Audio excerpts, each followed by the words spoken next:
Forest Historical Association, and on behalf of the Wake Forest Historical Association Board of Directors, I want to welcome all of you here today. We've got a good crowd, and we're glad you're here. We have a good program today. You're going to find it very interesting. You've all had a chance to view some of the exhibits out in the area in old-time Wake Forest and see how it's changed and advanced over the years, along with the college and things associated with Wake Forest College. The program today will be panel, and we have 4 panels listed, which will be introduced shortly. And it's my pleasure to introduce our Director of Operations, Carolyn Rice, who will be the MC for the panel. I hope you enjoy, and also stay on for after the program is over and socialize and partake of the goodies over here. Thank you and enjoy. All right, thank you, Sanford. So as he mentioned, I'm Carolyn Rice. I'm the Manager of Operations and External Relations here at the museum. And I want to welcome you to Behind the Bricks, an insider's guide to downtown Wake Forest history. I want to thank the Wake Forest Historical Association for helping organize this panel, and I want to thank you all for coming here today on a Sunday. So I have the pleasure of giving you a brief history of Wake Forest downtown, and what I will talk about mainly is significant moments of change through about the last 100 years. So in 1840, the Raleigh and Gaston Railroad was completed, and the depot was originally located 2 miles south in Forestville. And this provided a lot of access for Wake Forest College, which helped the college grow, particularly in those early years. The village of Wake Forest incorporated as the town of Wake Forest College in 1880, and a lot of the town's growth was due to the growth of the college, the construction of a passenger depot that was brought to Wake Forest in 1874, and the opening of the Royal Cotton Mill, which started in 1899, which would have been just north of here, just north of the museum. So for the first time, the town could really support a thriving commercial district. So by 1880, we start to see the development of some of these buildings downtown, including the Bank of Wake, which was occupied, the building next to Southern Suds, B&S, which is currently Domino's or the Frame Shop, and then the Wilkinson building, which currently is occupied by the Burger Shop. By 1909, the name of the town changed to the town of Wake Forest. You'll notice in this picture the faint telephone lines and the power lines that are visible. We know that the telephone lines connected Raleigh and Wake Forest in the late 1899 or maybe early 1900s. So by the early 1900s, there's more development downtown. Only one of the buildings still in this picture exists today. The one on the furthest right burned in 1927.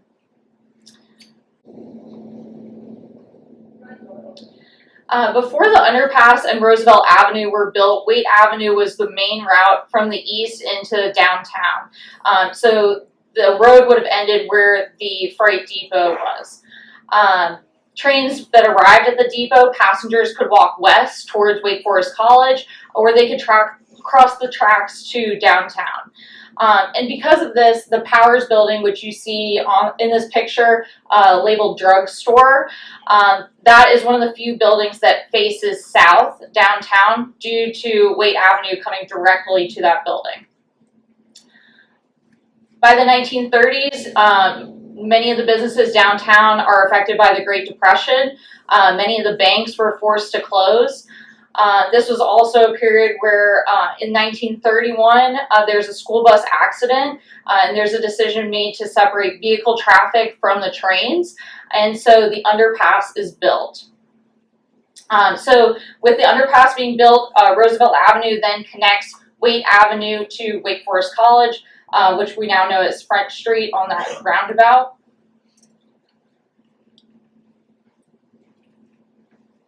The New Deal also brought some improvements to the town of Wake Forest. So the Works Progress Administration helped with building the new post office, which was completed in 1940. Then the 40s bring World War II. So Wake Forest College is then occupied by the Army Finance School. They take over the college campus and they visit many of the downtown businesses, which is helpful since a lot of the businesses are struggling at that point. The college is also struggling as well, being a particularly or focused on men for the majority of the student population, and so they had to invite the Army Finance School to help take over the school, and that helped with their finances. Downtown, there were the businesses that had restaurants. A lot of them had to respond to the rations of World War II, and this included some conversations around meatless Mondays. By 1956, Wake Forest College is moving, and the downtown kind of struggles after that, not having a lot of new businesses come to town. But by 1985, there's an effort to create the Downtown Revitalization Committee, which is created in an effort to unify the storefronts, encourage them to put up canvases instead of metal awnings. The streetlights were replaced with these antique streetlights that you see in this picture here. And there's a passage of a bond to bury electrical and phone cables along South White Street to just make the street look nicer. Taking us to 2002, the downtown Wake Forest Historic District is now listed on the National Register of Historic Places for a period of significance between 1890 and 1951. And the Downtown Revitalization Corporation changed its name to Wake Forest Downtown, and that was done in 2013. So if you look through the exhibit that we have today, and some of the work that the museum has done with Wake Forest Downtown and the Historic Preservation Commission, we've worked to kind of figure out how can we better detail all of our downtown history. Some of this is through pictures, some of this is looking through old newspapers, some of this is talking to people from downtown.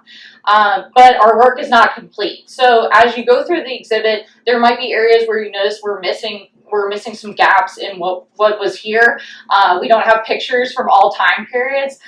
So if you're interested in helping the museum with kind of furthering our work with downtown, if you have any artifacts, if you have any photos, we are very interested in that. One of the things that we have done is we updated our downtown walking brochure, and so that's something you'll see at the front desk if you're interested in grabbing that today. So without further ado, I'd love to introduce our panelists for the program today. All right, so Barbara Hollowell Lyon was born in 1956, or sorry, 1936. Sorry, I'm sorry, I'm thinking back, so sorry. All right, born in 1936, Barbara Hollowell Lyon called Wake Forest home for nearly her entire life. She's a graduate of Wake Forest High School, and in high school she wrote a column for the Wake Weekly called This and That. She's a graduate of Greensboro College and held roles as a middle school teacher, a lab assistant at UNC Chapel Hill's School of Public Health. In 1963, her and her husband, John Lyon, returned to Wake Forest to purchase her family's business, which was Hollowell's Food Store. Later became Lyon's Food Store. Barbara served as a business officer for Lyon's Food Store and Marathon Management, and she's been deeply involved in Wake Forest civic life.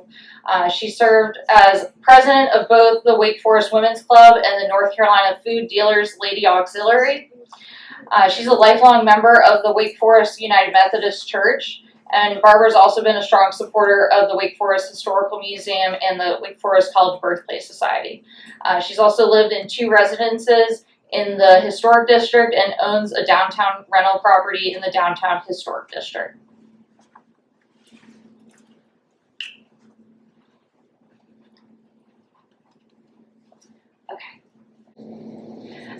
James Holding, born and raised in Wake Forest, James Holding represents one of our town's long-standing family businesses. After attending Wake Forest schools, he earned an associate's degree from Lewisburg College and a bachelor's degree in business management from NC State. James grew up working for his family's company, Holding Oil and Gas, and has served as the president since 1987. Holding Oil and Gas was initially a fuel and service station on the corner of North White and Roosevelt Avenue.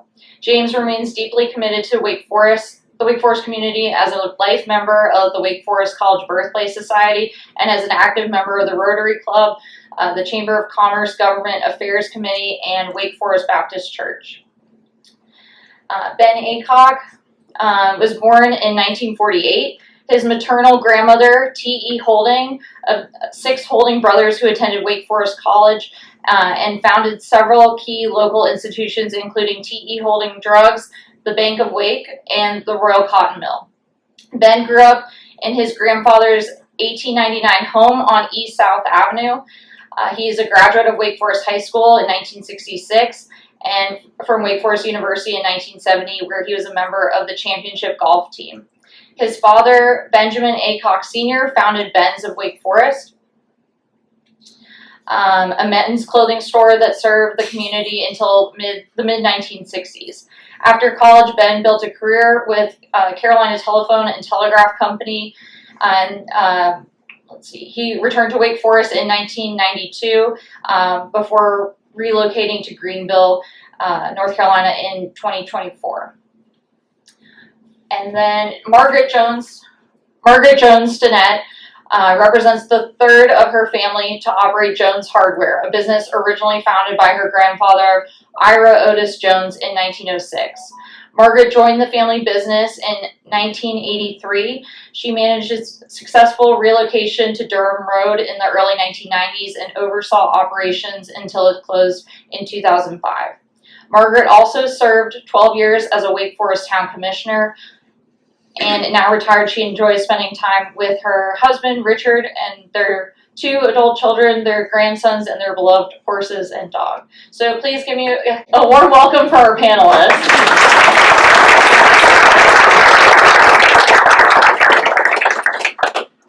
All right, so our first question, we'll start with you, James. How did you and your family contribute to downtown Wake Forest? How long do you have? I don't really know anything specifically. I mean, my grandfather, Ben and I are first cousins, so our grandfather had a lot of hand in the downtown development. T.E. Holding Drugs, the Bank of Wake. My father started in the oil business in the mid-1930s when Texaco came and approached him. Cars were beginning to run around the roads and they needed fuel, so Texaco approached my father to start the first gas station that he had, which is where Unwind on White is now. So he had that, and then eventually he moved down to this corner where the CVS parking lot is now. And that's where he had 2 service stations down there. Beyond, that's about the only downtown part that I have anything about my family, but Ben, do you have anything along those lines? You should tell why you had 2 stations. Yeah. Well, Yes. get to that. I've heard a story of why he had 2. Yeah, well, the reason he had 2 service stations is because back during World War II there was gas rationing, and there was a limit to how many hours one could be open. So he had one, and he built the second one to work at night. Sell gas around the clock. And so once the rationing was over, we just had 2 different operators working there and running the business. And it stayed that way until the buildings became in such disrepair. There was stucco on the main one that was the most picturesque of them, and we tried to salvage it the best we could. It was brick inside, but stucco on the inside and outside, and the moisture had just gotten to the bricks to the point that it could not be salvaged. We had actually the top of one of the front fell off into the parking lot. Luckily, nobody was there, nobody was injured, but at that point we realized there was nothing else we could do to salvage that building. But that's That's the one that's where the CVS parking lot is now. I don't think there's much, you know, other from our grandfather's standpoint. The one thing, and Carolyn mentioned, one of the buildings that burned in 1925 was where on Line of White that is, well, that became the service station. Then my dad, who had come here for finance school, came back here after he married my mother, who grew up in the house that her father built. And he started a clothing store in that same building that was there on the corner that had been where I guess where the service station was. So that started around 1947, something like that. He ran that until 1966, and since he had some government service, the postmaster's job became available. He decided he would apply for that. He got that, and because he became postmaster, he then had to get rid of the clothing stores. And so he closed the clothing store at that time. And he had satellite clothing stores, one at Campbell University for a little while, and one on the campus of Wake Forest University in Winston-Salem. So he had to get rid of all of that and became postmaster and served that for 20 or so years. Barbara, would you like to go next? How did you and your family contribute to downtown? If you can speak into the microphone, that would be great for all of our panelists. My father came to Wake Forest as a young man from far eastern North Carolina, trying to better himself. And in 1933, he had had a job in Durham working for Pender Grocery Company, which was a small southern chain that was eventually bought by Colonial and closed out. And Daddy got a job at Pender, and they saw some promise, so they sent him to Wake Forest to manage their store here. That store being on Roosevelt Avenue in the corner building, Roosevelt and South White. You can't imagine that being a grocery store, I'm sure. It's very small. He did a good job, apparently, was asked to take a store in Chapel Hill, but he had met my mother by that time, and so he refused. He went up the street and asked Mr. Brewer, who had a feed and seed and grocery store, if he would give him a job, which he did. Daddy worked for him a couple of years, then he decided to open his own store at across the street, and he realized he didn't have enough money to buy the groceries to put on the shelves he had bought. So he went back to Mr. Brewer, his competitor and former boss, and Mr. Brewer lent him $300, and he bought a truckload of groceries and stocked his new store. 1933. So I don't have the history that the Holdens do.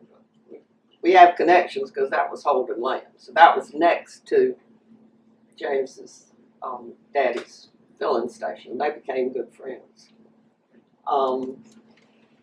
So in '66, Daddy built a new store on Roosevelt. Roosevelt. And that was a big supermarket at the times. But he added on a couple of times after that. And then John and I moved to Wake Forest. And we talked my parents into selling the business to us. My dad was having health issues, and so they agreed to do that. So that's how our interest in downtown came about. And in later years, John built a store further back from where CVS is now. There are now apartments there. For a while, it was the shopping center that we had closed when we sold the land to CBS. Couple of things that, other than the actual business buildings, that we have pictures of, are the fact that Daddy was a founding member and an officer in the Chamber of Commerce in Wake Forest. Decided they were big enough to have the Chamber of Commerce. And he was also active in the Wake Forest Federal Savings and Loan that's now Piedmont Bank. John was very active in helping with the organization and was a co-chair with Ricky Wright's dad, or no, with Ricky, and raising the money for the senior center when the original building was built for that.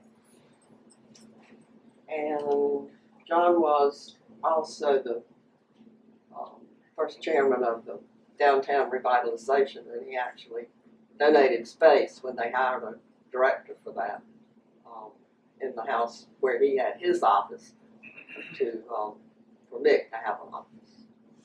So the contributions count on. Mm-hmm. Definitely. And Margaret, if you'd like to take the microphone off, would you do that? I usually talk loud enough that most folks can hear. I guess the quickest way to start is that my grandfather, Otis Jones, came to Wake Forest, was living in Raleigh, and worked at Briggs Hardware, and started dating my grandmother at the time, who was a freeman, and lived on Rogers Road in a fairly a lot where Heritage is now. And there's an old family cemetery still there. Time moved on after the early 1900s, and my grandfather and a couple other men decided to have a hardware store, and not sure of all the facts, but I know that at one time it was across the street before they built the building on the west side of White Street. It was originally Wake Supply Company, and I believe in 1906, that was when it became Jones Hardware. So by that time, my dad went to college in Wake Forest and graduated, and Dad went into business with my granddad, and then I came along. So that part of it is, the rest of it is history. My grandfather was a town commissioner at one time, and my dad was very involved with the fire department.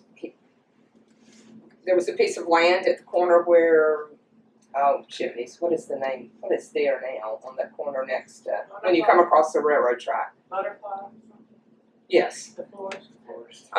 Gave that land, or sold it to the land to the fire department, and for a song, and fire department was built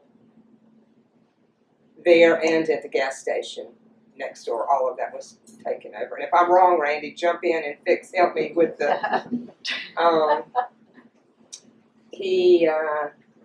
My grandfather was a member of the Masonic Lodge and the Shriners in Raleigh, and helped with the lodge coming about in Wake Forest. My dad also was involved with the downtown revitalization, and at one time, I believe there was the merchants did a whole lot.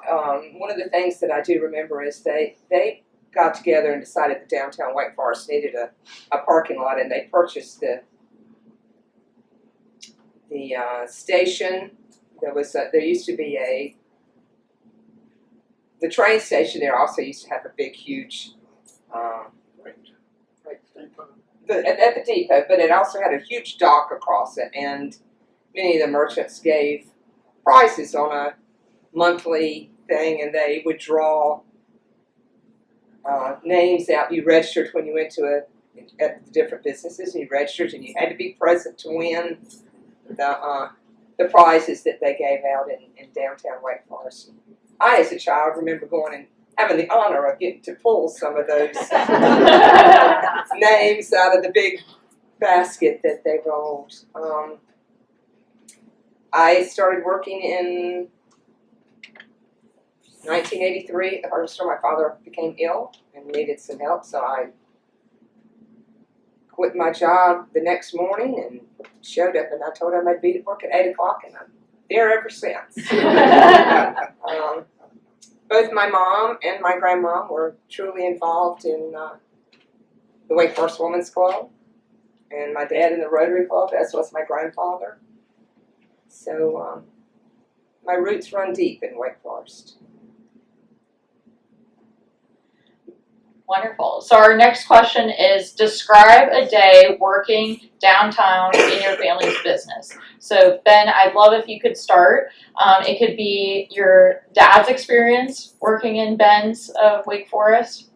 Well, I didn't work a lot there because I wasn't a good salesperson. But one of the things I had the honor of doing, I don't know how many of you remember the old awnings that used to come down. Well, that was my job, to go out and whenever the sun got to the right spot, I'd come out and put the awnings down, and then at night I'd have to roll them back up. So I remember that was one of the things that was one of my jobs, was a gopher in the store. Margaret, would you like to go next? Describe a day working in your family's business. When I was very young, girls were not supposed to work in a hardware store, but I could help at Christmas time wrapping Christmas presents, and inventory had to be taken every year, so I did help with taking inventory. After that, when I started in '83, downtown was struggling, and most of the events that happened in downtown Wake Forest were done by other people in downtown Wake Forest, other merchants and other salespeople or whatever. You know, the meet in the street and the Christmas parade and those events were just done by the volunteers of the folks that worked in downtown Wake Forest. The chamber wasn't in charge of it, and the town staff was not in charge of it. So those things happened because of the folks that were working in downtown Wake Forest at that time. James, describe a day working in your family's business. The first memory that I have was after supper at night, I'd go back to work with my dad. This was in the days before computers, so all the paperwork was done by hand. And I'd have to go back with him to work, help him close out his business for the day and get ready for the next day. And a lot of things that people don't know is that during the 1970s, when there was gas rationing, and I was a middle schooler, that was my job. Most people had no idea that somebody that's in middle school was figuring out the number of gallons that each store was going to get. I didn't realize at the time how much weight I carried. I had to go back through the previous year's sales and figure out how many gallons each store had sold. And the rationing was something like 60% of your previous year's sales. So I had to sit there and do that. That's what I did along with my homework, because I would go in and tally up this, and then I'd give it to my dad or whoever was handling it, and they would tell the truck driver the next day, this is how many gallons you could drop at each store. But none of the store people knew that a middle school kid was doing that. But my father had a stroke when I was in the 8th grade, and so I began to work more and more in the business, and then he died when I was a senior. So I had enough good people working with us that they kept the business going until I could get through school. But I've grown up in the business, and there's really not much that I did outside of work. That was just the way I grew up, just the way the times happened. All right, Barbara, please describe a day working in your family's business. Well, I loved every minute of it, especially when I was underage. So my dad let us do a pretty simple task in the beginning. But I think the reason that my sisters, Mary Lou and Lois, and I enjoyed it so much was Daddy was pretty much a workaholic. And he wasn't normally around to put us to bed tonight or anything like that. And so if we were at the store with him, we got to see him and his interaction with people and his interaction with the salesman who came in. And so that was a good lesson for us because my father died when he was 59 years old.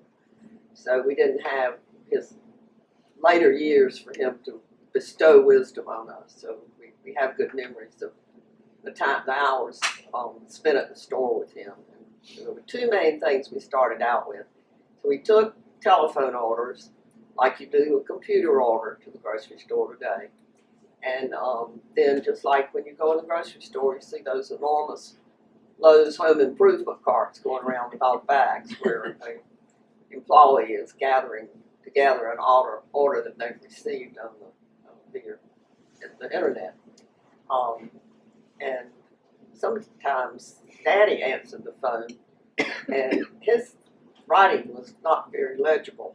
So I think we had a lot of returns. Items we sent to people they didn't really order.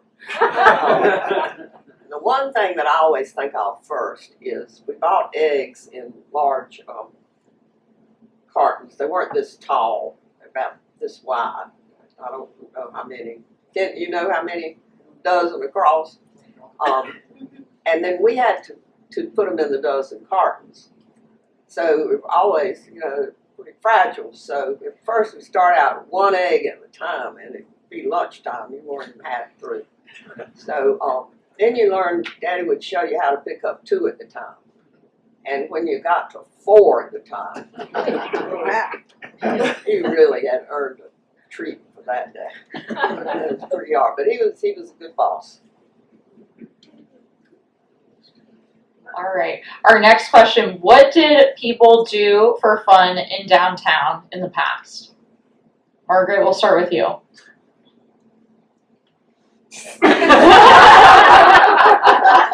Well, as a teenager, there was not a whole lot for fun to do in downtown White Forest. I went to the movie theater when I was a kid. I did until it burned, and that was fun. We walked down the railroad tracks from someplace in town and cut through the back of the hardware store.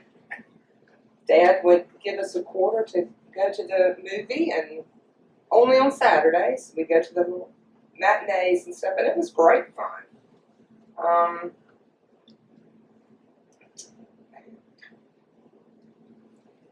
We had limited things to do in downtown. Rode my bicycle a lot. I'll give you a hint. My wife said that at Christmas time, your hardware store had some pretty toys for children. Is that not true? They did. They had wagons and tricycles and that sort of stuff. But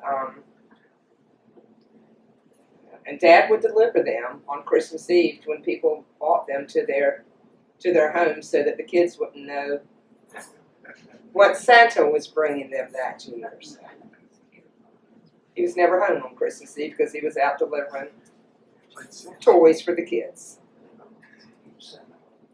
Ben, what did people do, or what, with your definition of fun, what did people do? Well, I'll tell you what we didn't do. Shortage was off limits. I don't think I ever went in. I know I never went in the back part of Shortage when I was growing up. I don't think I went in the front part many times. That was just an off-limit type thing. Nobody went, now, when we first moved back to Wake Forest, my wife went in Shortage, and she came back, told me, and I said, "You went where?" My mother would have had a fit if she'd have known I was going to Shortage. Well, like Margaret said, you went to the movie theater. and they had cartoons and sequel type things on Saturday. So go down and get a quarter, and you get in, and buy a box of popcorn and get a drink, and get in for a quarter. So, but I think what most people did for fun in Wake Forest, when I was growing up, there was a lot of interaction with sports, and the town had started a recreation program. So especially during the summer, every night you went down to the local baseball field, which was by the swimming pool, by the then elementary school, and there was fast pitch softball one night. There was Coney League or Little League on other nights, and so that's where you spend a lot of your time, or that's where I spend a lot of my time anyway. If they get me off the golf course. All right, Barbara, would you like to go next? Well, I asked Carolyn to put me last because I knew these folks would say movies and stuff because they're young. But I got some old ones for you. So, we didn't have any parks. And so, a lot of little children in their metal strollers were taken down to the, in front of the, I call it the arch, but it's not really arch, but the where the seminary sign is, there's a little oval thing of grass. So somebody who was a helper in your home, or maybe a babysitter type person in the afternoon, they would take children down there in their strollers. And one of the things was you count the train cars. I know y'all don't believe that. Do that. The other thing was, I was just thinking about my great-grandchildren, and when they're put in their strollers, they got all these things, toys attached. And I don't think my sisters had all those. I don't think they had anything. They didn't have any Cheerios in their trays. They just were pushed down there, and they just kind of intermingled with other children. And I think it could have been at that point in my life I met Harry Holden, his cousin of Ben's and James's half-brother. He was my age, and we started kindergarten carpool together. So I love being able to trace my history and my friends back that far. He was the best guy friend I ever had. Never had a date with him. He was a good athlete too. Yes, he was. Another thing, Derwood, where are you? Yeah. You and I have talked about this recently. I remember going in Tom Hogan's drugstore. You could hardly find a place to sit, and you certainly couldn't find a place to sit your coat on the table because it was covered with merchandise. And hearing these ladies order Coke with a little ammonia. Anybody else ever heard of that? Yes. I looked it up, and it's even referred to as an ammoniated Coke. It was supposed to cure most anything. And it's not ammonia like you use to clean things in your house. It's real watered down, and it just has some lavender in it. But people thought, I guess, today, stress, maybe a stress reliever, an indigestion reliever, just made you feel better before you had something strong to make you feel better. That was a fun thing to do, I thought. If I ever get big enough to order one of those, I'm going to have never have tried. All right, and James, what do people do for fun in downtown, in your opinion? When I was a child, we used to go to the town pool, and the community house had programs in the summer for children to go to, so I remember going in there and doing some things with that. I've always loved trains, and so when I'd hear a train blow in the distance, I'd get my bike and I'd ride down to the arch. And I was really big stuff the day that my mother told me I could cross the street the first time. I didn't cross just one, I crossed a few to get to the arch. I used to go down there every night and watch the passenger train come through. That's what I used to do for fun, but I used to like to watch the passenger train, and in those days, the cook would hang out the window and wave at me, but now you don't see the windows and the doors open very much on them. Can I ask a question? Yes. What was the no-no about going into shorties? I think just general college kids going in the back room playing pool. Oh, okay. I think it was just kind of a, I don't know, I don't have any specific Okay. event or anything like that, but I think it was just looked at as, oh, you don't need to hang out with those old college kids. They're bad for you and things like that. Anyway.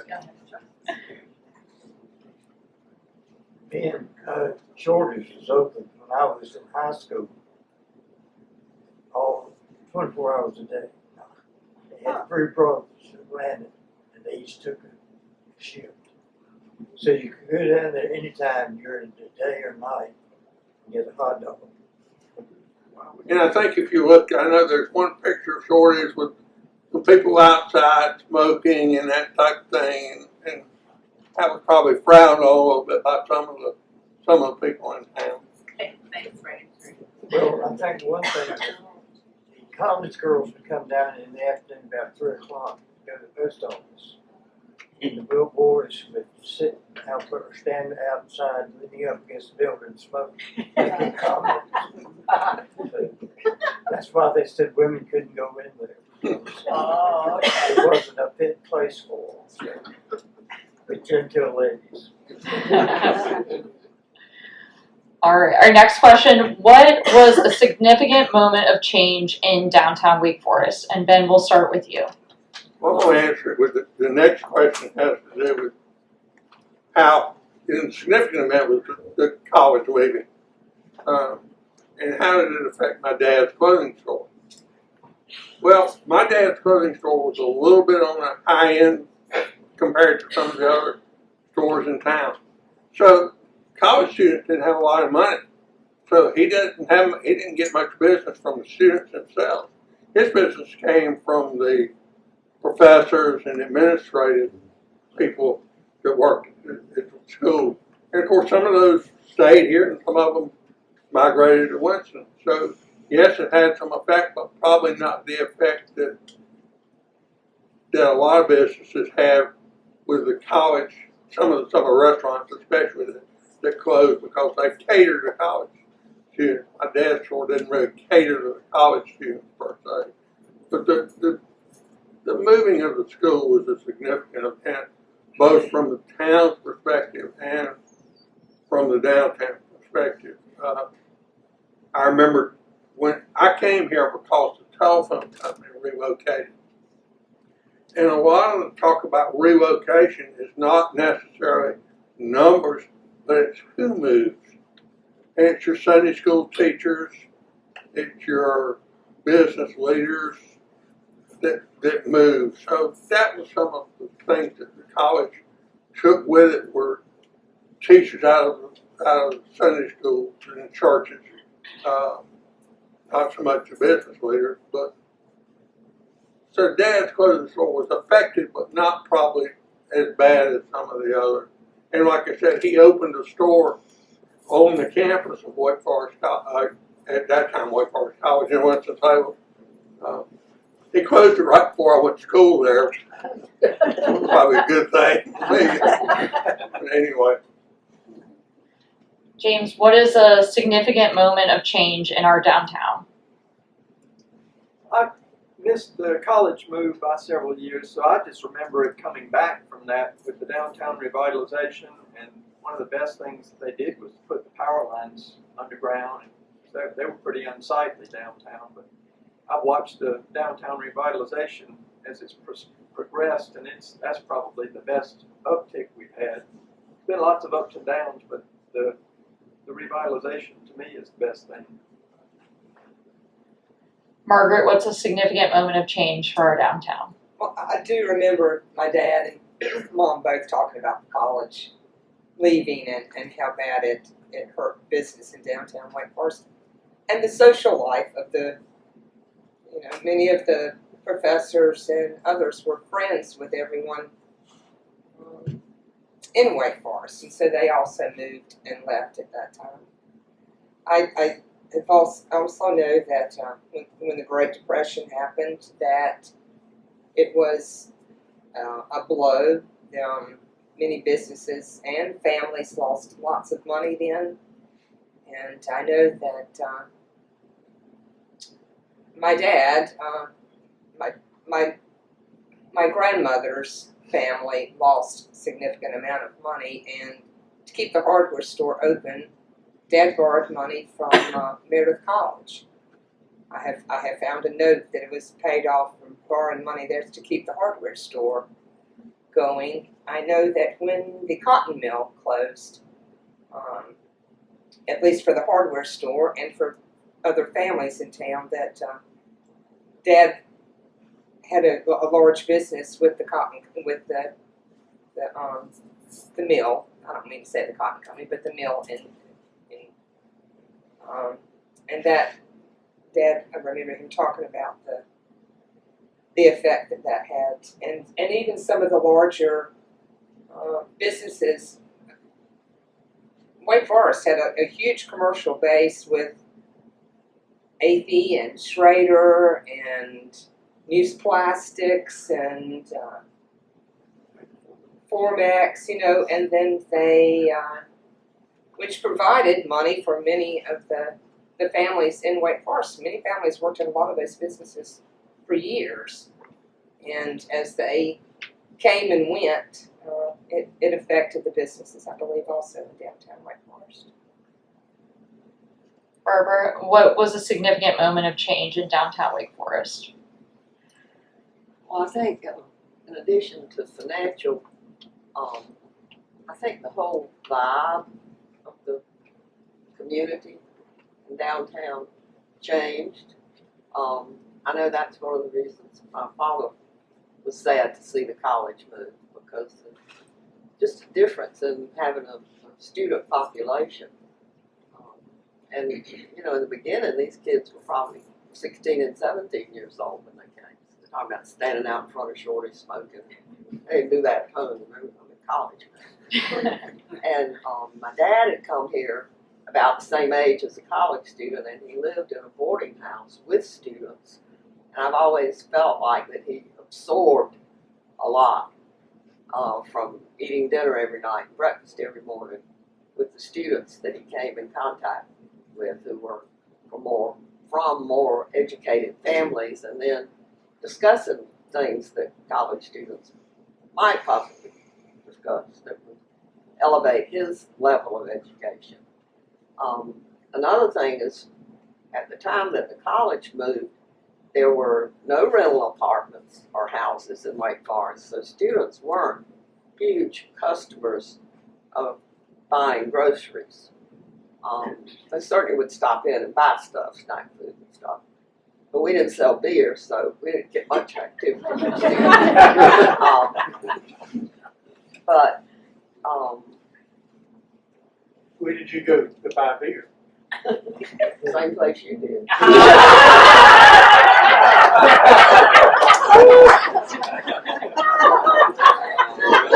Budge Tavern. I still like to go to Bud's Tavern. Don't Hey, drink beer. for those who don't know, you could not buy beer in downtown Wake Forest. You had to go, it's either a mile or 3 miles outside of the city limits before you could purchase beer. We did notice a difference because we had lots of accounts at our store for boarding houses. So they were really good customers because they were feeding, 25 students or whatever, for 2 meals a day, maybe 3, some of them, in fraternity houses. So we lost that business.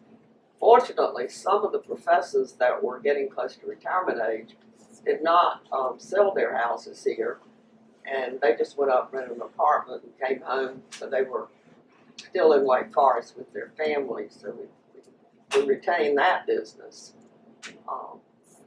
Holidays and summers. So that, those families weren't totally gone. All right, we have 2 more questions, and then we'll ask for questions from the audience so you can get thinking. Were there difficult times or periods of struggle for your business or downtown in general? And James, we'll start with you. Well, my father sold oil and gasoline products, so there was enough demand around when the college left, it really didn't impact us much. I don't remember anything that reflected on the business other than the rationing and so forth that happened in the 70s. That was probably the worst thing that we had to go through, because we weren't able to get all the gas products that we could sell.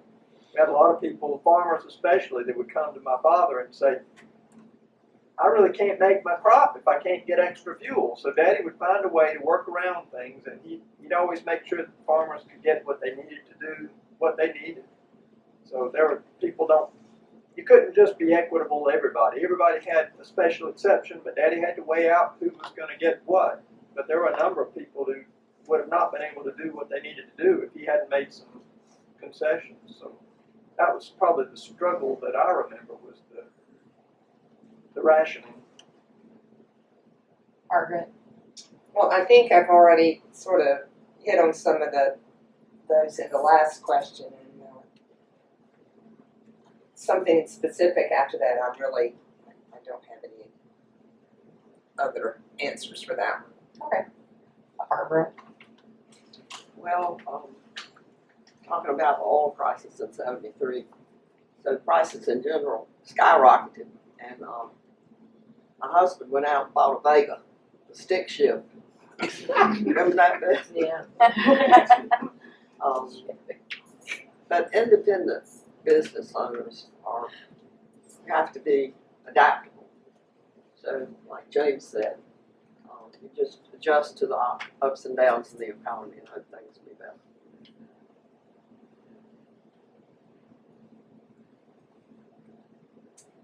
Ben. I think echoing sort of what they did. You know, a lot of people didn't have a lot of money back then, and credit wasn't issued like it is today, maybe. I remember Dad had, you know, he knew who owed him money.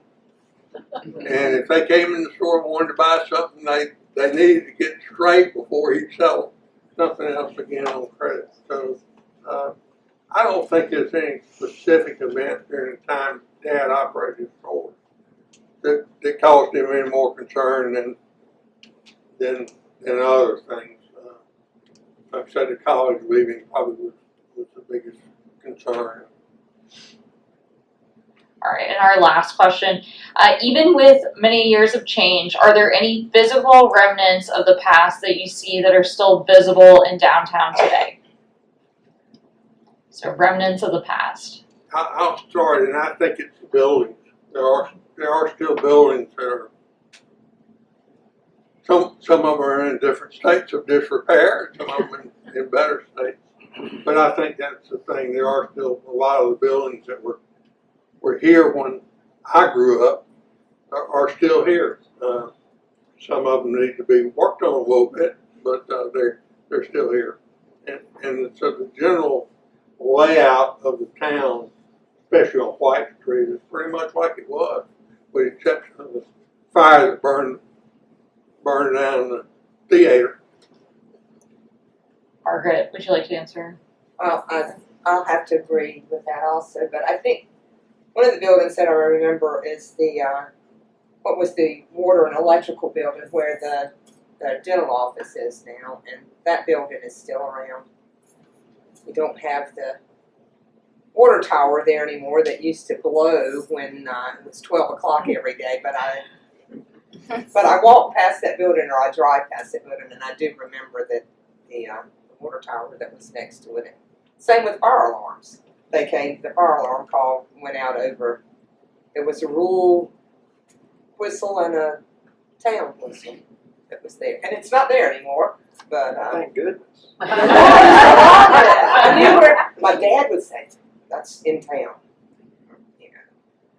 But so I remember, and the fire truck would come through town, and half of the downtown area, the guys jumped on the back of the fire trucks and left. So there was nobody to work at the stores because everybody was on the back of the fire truck. I want to say something about that fire alarm because it was air powered, and when the air tank ran down, it sounded like the sickest cow moving. And there was a night that would wake me up, and it was scary. You didn't know what in the world that noise was at the night.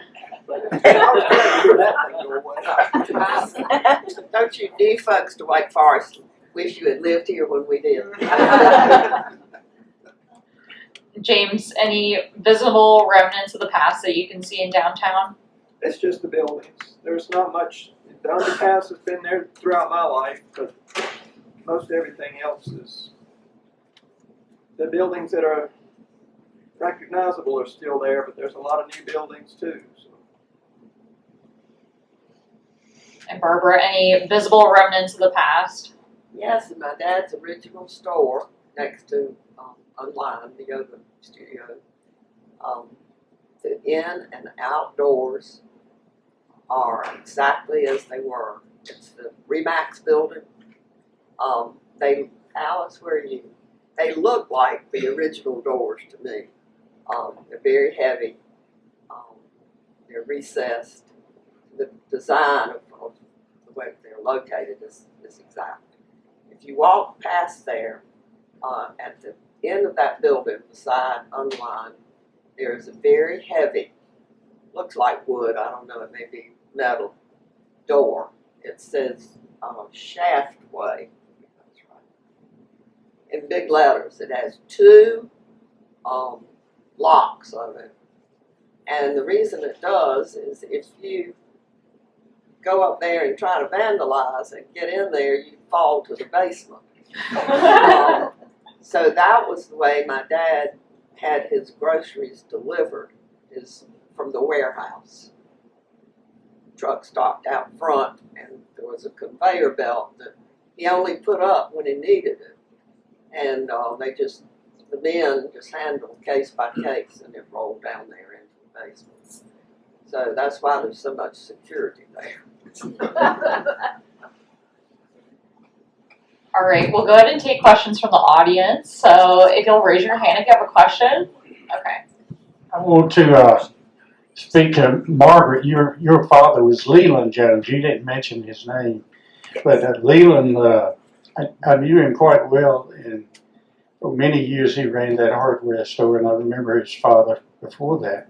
But one thing stands out. I never saw this, but I heard him tell the story several times. When the college was here in the early 50s, there was an all-American guard that played football at Wake Forest College. His name was Bill George, and a lot of you probably remember him. But anyway, your father would talk about, we're going to have George come in and do a demonstration. And Jones Hardware sold mule shoes and horseshoes because there were no tractors early on. It was all horsepower or mule power. And most people farmed some. But he would get maybe 8, 10, or 15 people in, and Bill George would come in, and he'd give him a horseshoe. And he'd say, "George, show him how it's done." And Bill George would take that horseshoe and straighten it out. It's unbelievable that I didn't see it myself, but I heard people that did see it talk about it. And Bill George went on to play with the Chicago team for a long time, but he was an All-American guard or tackle at Wake Forest College. I had not heard that story. All right. Questions? I got one. I don't need my phone. Okay. All right. I remember talking about the buildings that are in town. I'm sitting here looking, and I can see 4 or 5 family members that are connected. Like, there were 2 car dealerships downtown, so Durward is connected and Gale is connected to that. and there was, what is it, Ford and Chevrolet and everything. And then, so those two buildings are still there. And then there was the electric motor shop is downtown, and that building is still there, part of it. And if you look at the building compared what it is now to what it was then, it's down near across from where Clarity. No, it is now, but I'm talking about the old one downtown, on the way to the post office. And then the building that Randy has his monument building in, it used to have, it was the water and power building. And the words water and power were still, you could still see it just a little bit. And I can't tell you how many times seminary students would come by and say, I need to pay my power bill. And so, you know, it was still up there vaguely being able to see. And inside his building, there's a round metal, what does it say? 1909 when that building was built, and we still use that. You can go inside and see the old bricks crumbling, and we've tried to preserve it. But I see a lot of people in here that are still connected with a lot of these old buildings that are still here. I'm going to interrupt real quick, talking about the car dealerships and stuff. One of the big thrills, and I remember this, is they would hide the new cars so that you couldn't see them until the opening day, and getting to go down and see the new cars was a fun thing. I mean, lots of people in town went to see the new cars when it was not just something that you happened about. It was announced, and you would see the new models and stuff in the different colors. But they kept them hidden so that you couldn't see them until then, and that was lots of fun.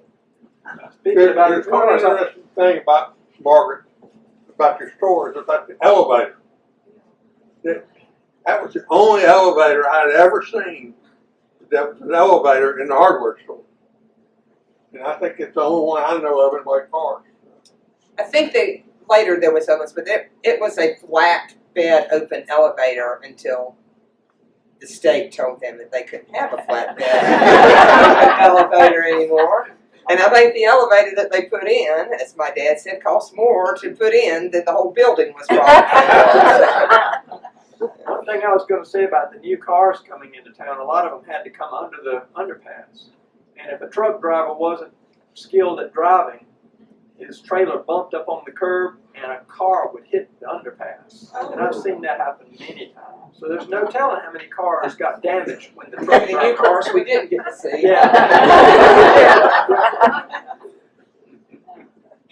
John, did you have a question?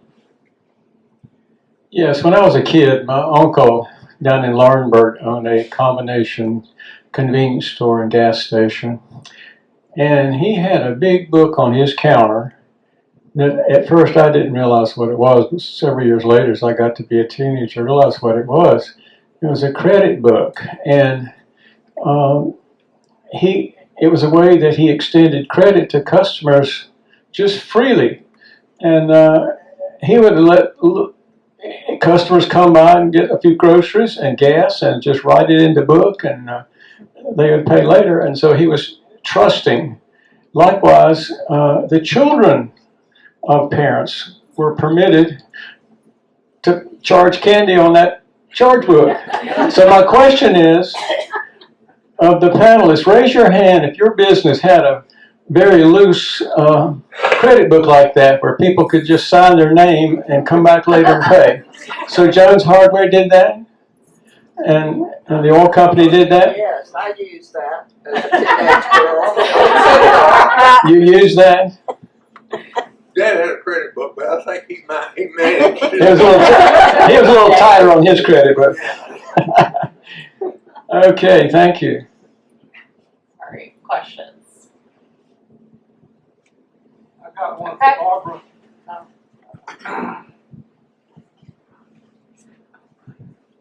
Barbara, when y'all moved from Hollowell's and you and John started Lions Grocery, whose idea was it to put the lions, real lions, out in front as an advertisement?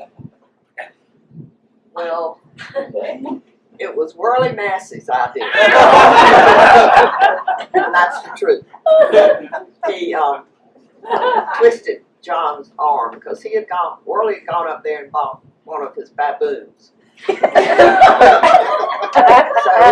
he thought John should have a lion, and John was always looking for a gimmick like the wooden nickels and seeing, guess how long it take that cube of ice to melt. Have a big promo on that one time. So he and Worley went up there and made the deal. Meanwhile, we had recently built a new house.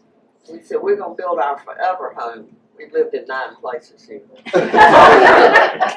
And Johnson did, go ahead and we're gonna add some square footage, and we just won't finish all of it. So I'm sitting there with a nice house on the exterior with a living room and dining room, plywood and plywood floors. Johnny and Beth put tents up in there and stuff like that.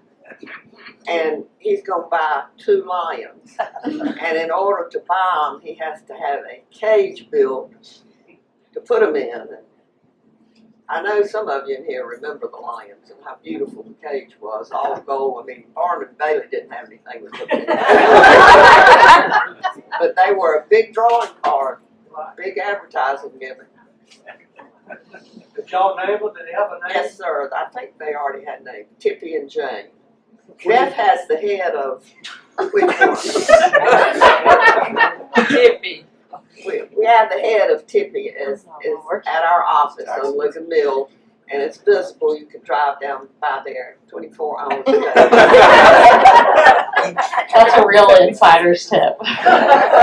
What year did you have the lions? I believe in the late 70s. I think the newspaper article we have framed was 77. It was before 78. We still lived across the street. Okay. What did you feed the lions? Live chickens. No, that's steak. No, y'all fed them chickens. Wait. Because Yeah. you fed them chickens because then they're kept them more calm instead of having something bloody like me. So Johnny used to feed them the chickens. I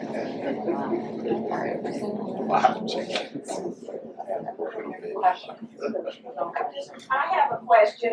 I haven't lived here that long, but I've been here over 50 years. I came here in the early 70s.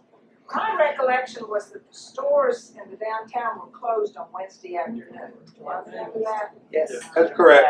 And I remember, I think it was at Jones going down there one afternoon. It wasn't Wednesday afternoon, saying going fishing. You went fishing every Wednesday afternoon. Not really, but that I think that had been going on for years. Yeah. And do you remember when it changed? When after I started working there, because people said, "Why are you closed on Wednesday afternoon?" And my answer was always, "Well, my dad closed on Wednesday afternoon." So, then we started staying. So it was probably in the 80s, sometime when we changed. Yeah. And Sundays. Oh yeah, we were open. Everybody's clear. on Sundays. Margaret, nobody knows why Wednesday afternoons were. Oh, yeah, I'm Just like Forest, it was all good southern towns. Half a day off in the middle of the week.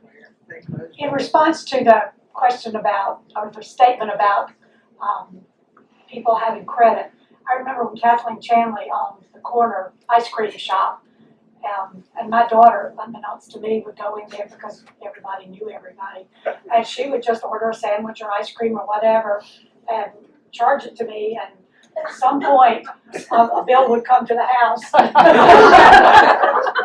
be like, well, you need to hold back a little bit, Michelle. Don't go every day and charge something. So that kind of credit existed up through the 80s for sure at the corner. Margaret, who were some of the employees that worked at Jones Hardware? I know George Timberlake worked there for many, many years, and he was the guy that repaired appliances for you. Yes. Bill Sharon, and there was a black gentleman, William Durham, that worked there for. Didn't the guy that run the service station one time, didn't he work for Andrew Massey also. Yeah, Andrew Massey. Yeah.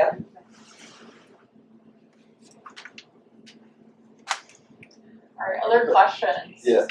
So Ben, if your dad didn't cater to the college students here at Wake Forest, why did he then put a store on the campus of Wake Forest University in Winston-Salem? I think it was it's here again. There was some business on the college from tuxedo rentals and things like that. But then from the professor standpoint and administrative standpoint, there was enough business for him to open a store there. I don't know if that store was extremely profitable or anything. Right. But the college moved and he opened a store in '56 and he kept it open for 10 years. He had a couple people that had worked for him when he was here, college kids that worked for him, that when he moved to Wake Forest, it helped him and ran the store there. So he went there, occasionally, but not on a day-to-day basis. But going from here to Winston-Salem at that time was a lot more difficult than it is today, because there wasn't an I-40 or anything like that. You went through Greensboro and Thomasville and places, wormed your way back over. Other questions? I got one minute. Yeah. So, marrying into a grocery family, I found it interesting one time, because Barbara's telling a story that people would call in their orders, and they'd call in and want a chicken. Well, no big deal, but it was interesting. Barbara would say that if somebody ordered chicken, then they'd have to send the butcher down into the basement, get a chicken, and butcher it, and get it ready for the people to come pick up. Because you had live chickens at the store. I was a little girl. So that was like in the 60s. That's the we go. I'm gonna come do this again. I get all kind of year comments. All right, other questions? Yes, Mayor Jones. Well, I just want Barbara, she didn't mention the fact that her husband was the best mayor this town has ever had. And so I think you ought to just make a couple of comments about his service as the mayor of Wake Forest, because he really did make a big difference in our community. Thank you, Vivian. What led John to get interested in politics was when he went to Carolina, he was going to major in he was going to be a doctor. I was just becoming a girlfriend back then, and it sounded okay to me. I didn't know how many medical marriages broke up. Chemistry broke him up. He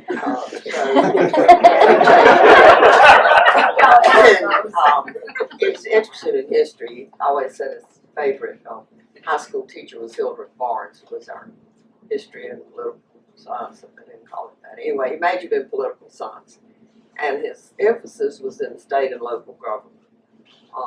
The politics wasn't so interesting to him, but the way government worked was. And so he ended up taking some extra courses, and he really wanted to go to grad school at the Institute of Government and become a city manager.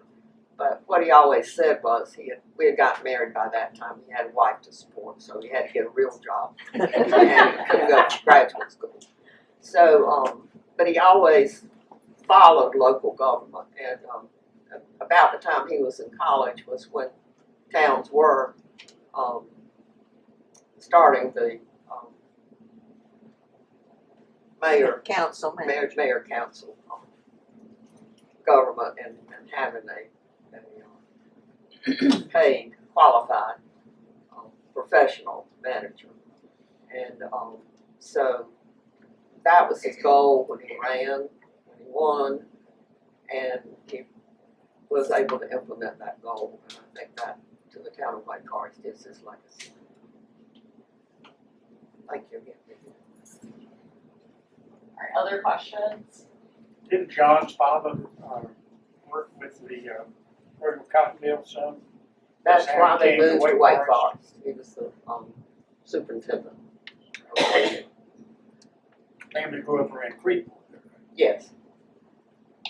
I have some kind of tangential question. Currently, the town Christmas tree is placed up on the plaza there in front of the town hall.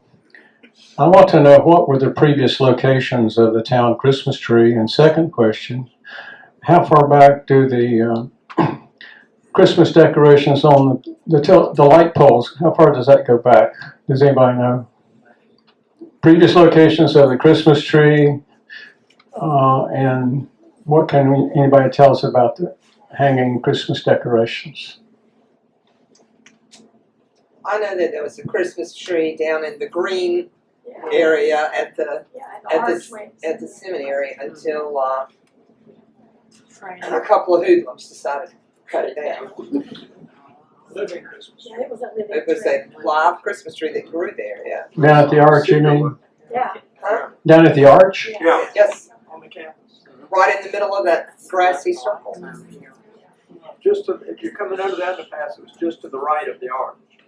And they light it every year. And I hated to see it go, but I think somebody didn't butcher it, and they just took it down. Uh-huh. That's been a right good while ago that when it got cut down. They also used a bush in the depot parking lot for a while for a Christmas tree. A bush. They did. It was a holly tree. It was a, well, it was still a little bush until it grew bigger.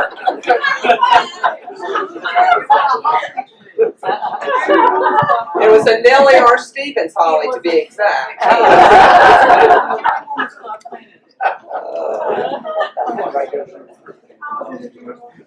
All right, any other questions for our panelists? Well, please give them a big round of applause.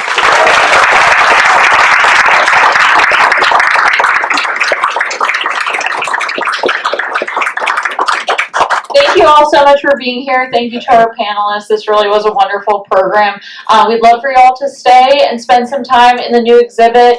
We have refreshments outside. The museum will be open as long as you'd like to stay. But please feel free to check out the exhibit. If you have questions for me or any of the panelists, we'd be happy to talk with you as well. So Jill, do you have a question? No, but I want to, before everybody stands up, I want to thank all the people for coming. This is a great thing. But I've always wanted to do that. I did this at the Christmas dinner.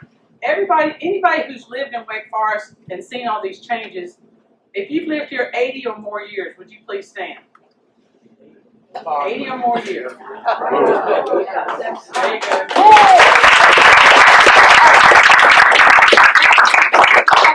If you've lived here 50 or more years and you've seen it change, stand up. That's who this crowd is. And if you live here less than 10 years, stand up. There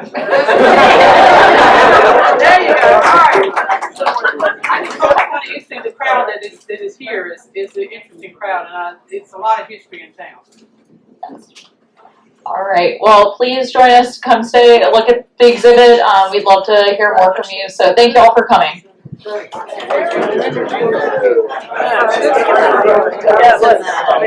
gonna come?